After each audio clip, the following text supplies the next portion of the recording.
Hey guys, what's up? This is DSUD19, and today we're going to be doing a review of the Nexus 7 2013 edition tablet.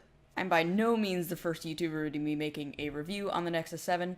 It came out way back in July, but I decided since I got it as a replacement for my iPad 2, which finally bricked, I might as well make a review, and it'll be a pretty good experience for me for full device reviews. So without further ado, now let's get on to the build quality of the Nexus 7. Let me just preface this by saying that the hardware is about as rock solid as it gets at any price point. And I'm even comparing this to the iPads. It's a very understated design, nothing flashy, nothing that really makes it stand out. When you look at something like the iPad, it has the aluminum going for it, while the Nexus 7 is just soft touch plastic with a very simple design. The Nexus 7 really does feel great in the hand. It's got soft touch plastic that keeps it very grippy, yet it doesn't bend or creak at all, making it feel like a very solid device. When the Nexus 7 2013 first came out, people were really upset about how massive the bezels are. And I will agree that the bezels are pretty large, but I think ASUS took a lot of time to think about how people hold their devices. When it's in landscape mode, it has these wide side bezels that allow you a resting place for your thumb, and as I demonstrate here, there's some Asphalt 8, and it works great for playing the game. As for in portrait mode, it's great for browsing the web and holding it one-hand usage. On the bottom of the device, we have a micro USB port for charging and syncing data and two speaker grills.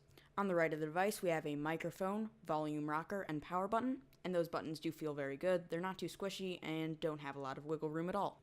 On the top of the device, we have the headphone jack and a nice long speaker grill, which along with the ones on the bottom make up the stereo speaker system on the Nexus 7. Let's go ahead and take a listen to the Nexus 7 stereo speakers playing Approaching Nirvana's 305.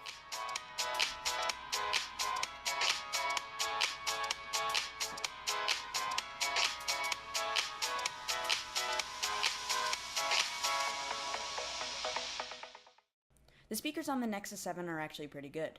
They get plenty loud, especially when compared to the iPads, but they lack a lot of punch and bass. They sound very tinny, as you might expect from something such as a small device like the Nexus 7. You probably noticed that massive camera module on the back of the Nexus 7, and it is a 5 megapixel shooter. It's nothing to write home about. In fact, I would go as far as to say it sucks. All of the pictures it takes have a very bad bluish tint. It's really bad in low light, but it is a tablet camera, so you can't really complain, and people, stop taking pictures with your tablets. The Nexus 7 also has a front-facing camera, which is good enough for Skype. The audio is pretty good. Of course, it's not very high resolution, but it gets the job done. Now onto the display of the Nexus 7. It is a 7.02-inch 1920 by 1200 HD display for a total PPI of 323. And the display is nothing short of amazing. The colors are vivid, the viewing angles are awesome, and the pixel density is really, really good. Only I can make out the pixels because of my young eyes, but for the most part, you're not going to be able to see the pixels. The average user would never be able to make out anything. It's awesome. It looks better than any other tablet I've ever seen out on the market. So that's all I'm going to say about the screen. It is the best feature about the Nexus 7. Onto the internal specifications of the Nexus 7, it is absolutely not a slouch.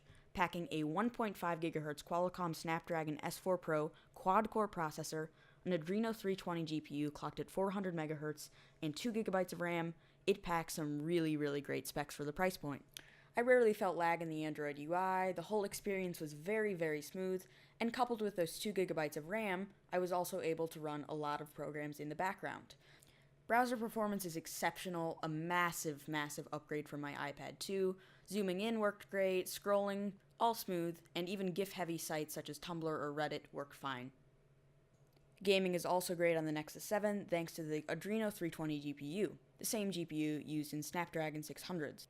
As I'm demonstrating here with Riptide GP2, all the graphics are very, very smooth, great sharp textures, and that's also thanks to that high-resolution screen on the Nexus 7.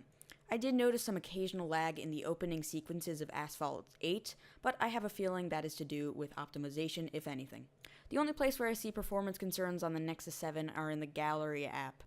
Pictures take forever to load, especially when compared to iOS, and as a novice photographer who has over 1,000 pictures on their Nexus, it is really, really obnoxious to have to wait forever for the pictures to load and to be able to do anything with them. Hopefully this issue will be fixed in a software patch, but at the moment it is a weak spot on the Nexus 7's reputation. As a first-time Android user, I absolutely love it. It's smooth, it's fun, it's fast, it's beautiful. I mean, I can keep going on and on about how good Android is. Coming from iOS, there's some things I miss, there's some things that are so much better. For instance, customization is amazing on Android. To be able to do whatever you want, change the backgrounds, of course, change widgets, add whatever you want, root it, do whatever you want. That's pretty much what the Android motto should be, because that is really a special part of Android. The animations are smooth, text is nice and easy to read, icons are great, widgets are awesome, there's a lot of good things that Android does. Android also has a lot of little features baked in that I would never see on iOS. For instance, the swipe keyboard feature, which is by far my favorite thing about the transition to Android, is really, really awesome. I'm able to type super, super fast with great accuracy. I absolutely love this feature. Overall, Android is really, really good. I was very impressed when I first got the device. It's easy to use, yet it has a lot of features that would never be seen on iOS, a lot of customization. It's really an awesome OS and something I will certainly look forward to in my next device purchase. By far, the worst aspect of the Nexus 7 is the lack of tablet-optimized apps in the Google Play Store. A lot of the apps that I relied on my iPad, such as Notability, are just not there, and I cannot find a suitable replacement for them. The game selection is also not very good. A lot of this is just nitpicking. I was able to find pretty much everything I need, but really, the quality is not as good when compared to the iPad. I do think this will be fixed in the future when more Android tablet optimized apps come out, and my gripes will be relieved with this problem. But for now, the app selection really is not very good. Battery life on the Nexus 7 was very good. Packing a 3950 mAh battery is not really all that impressive, but in real-world experience, I could easily get through a day, sometimes 2 days, so battery life is not a concern. Not quite as good as my iPad 2, but still very good.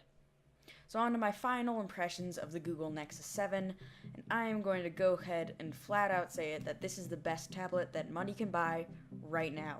And of course that's about 2 weeks before the iPad announcement, but whatever. Right now the screen's amazing, performance is great, it's got pretty much everything you need in a flagship tablet right now. The screen especially is so good. It's something you really need to see for yourself. Battery life is great. There's not a whole lot I can complain about besides the poor app selection, which I hope will be remedied in the future. So that's pretty much it. This is a great tablet. This is a 32GB version for $269, but you can get a 16 for $229, and that's pretty much it. This is a great tablet. So if you enjoyed the video, I put a lot of work into this review. Be sure to rate, comment, and subscribe, and have a nice day.